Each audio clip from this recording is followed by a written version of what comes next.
Over the last few years, supply and demand trading has become one of the most popular trading strategies. And for good reason, because this trading style takes the best of support and resistance and adds the concept of supply and demand. The result is a strategy that allows you to pinpoint where the banks are buying and selling, giving you the chance to get into some of the biggest reversals before they begin. In today's video, I'm going to give you a full breakdown of how to correctly find and draw supply and demand zones and the common mistakes you should avoid when trading these areas. News events, economic announcements, and just general market action all cause different groups of traders to buy and sell, resulting in changes to the supply and demand equation. These changes manifest visually as the rises, declines, and consolidations we see on our charts. When we see price rising, demand outweighs supply. When we see price falling, supply outweighs demand. When supply and demand are in relative balance, a consolidation forms. Changes in supply and demand will only occur when the banks and other big traders buy or sell. We, retail traders, can't cause price to rise or fall because we don't have enough money. Only the banks, with their high buying and selling power, can make price move.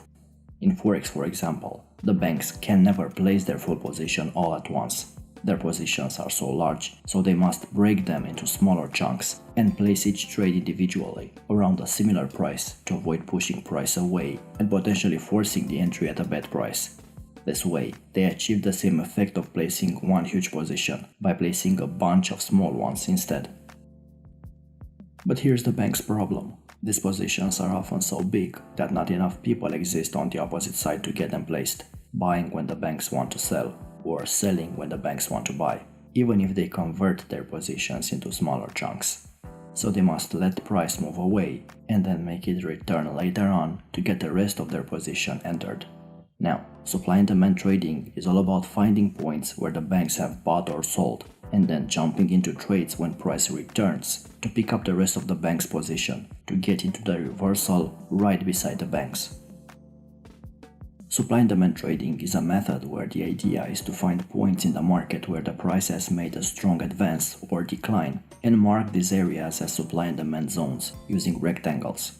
The point in which the price has made a strong advance is marked by the trader as a demand zone.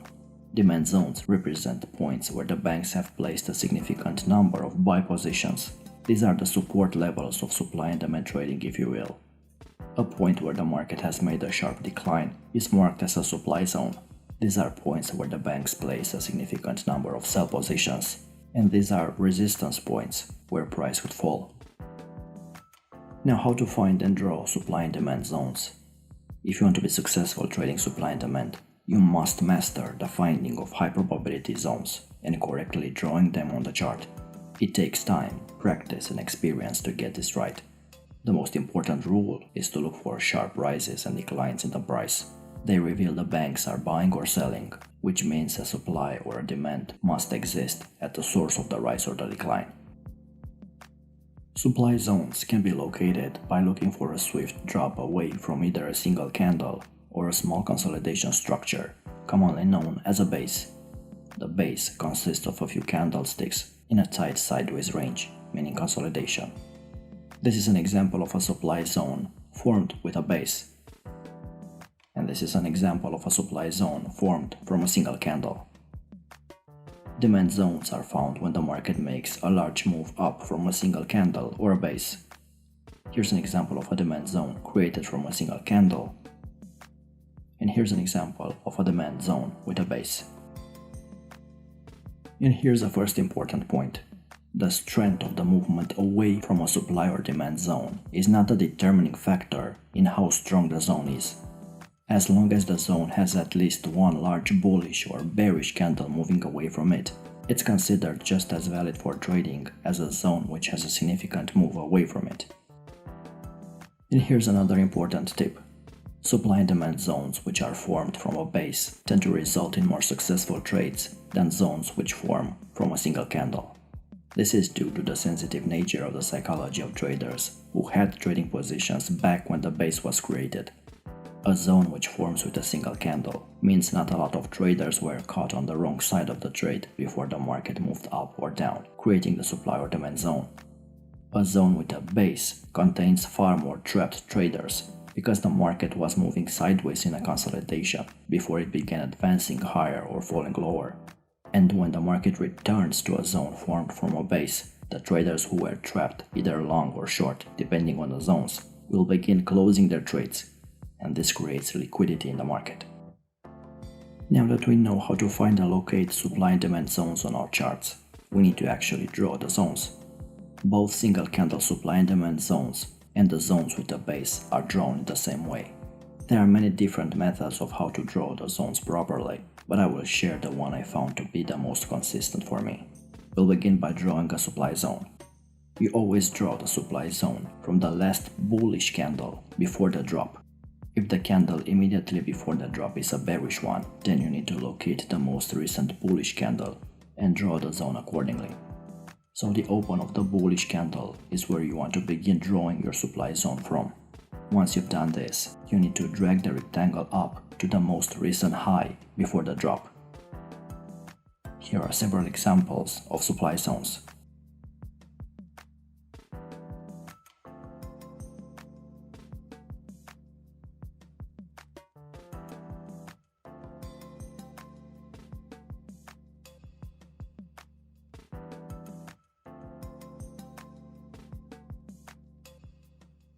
For demand zones, we draw the zone from the most recent bearish candle found immediately before the up move, creating the zone. In this example, you can see I've drawn the demand zone from the open of the bearish candle found just before the market made its move up. From here, you need to find the most recent low nearest the zone and drag your rectangle to the low. And now you have the demand zone drawn on your charts. Here are several examples of demand zones.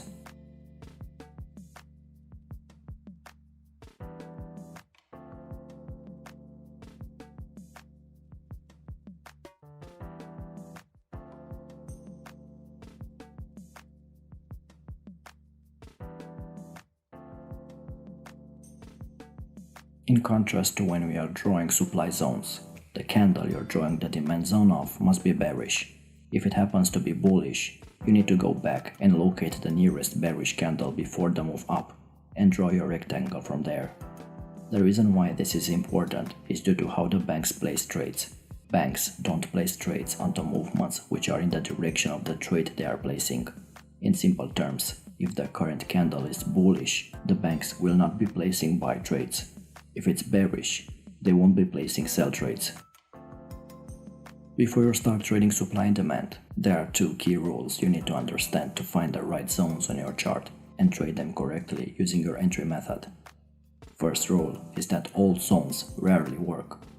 Apparently, the longer the market has been away from a supply or demand zone, the better chance the market has of turning when it eventually returns. This is completely wrong. Recent zones are far more important.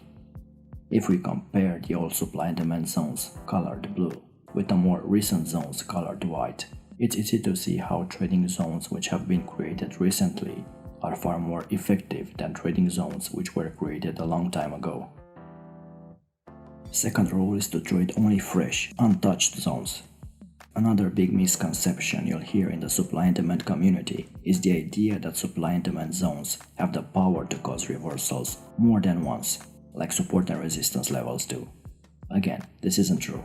Supply and demand zones are one-time use, not 2 times or 3 times, one time only. When price hits a zone and reverses, that's it, the zone loses its power. The probability will cause another reversal in the future is low. The only exception to this rule is if a zone forms at the top or a bottom of a consolidation. In this case, price will probably reverse 2 or 3 times from the zone, since the consolidation shows the banks are buying or selling from similar points. However, once the consolidation is over, the zone loses all its power and probably won't cause another reversal. Now, this was an introduction to supply and demand trading, and it was impossible for me to cover everything about supply and demand trading in this one video. In future videos, we'll go deeper, and I plan to explain several supply and demand trading strategies involving classic support and resistance levels, using price action patterns, and even trading indicators.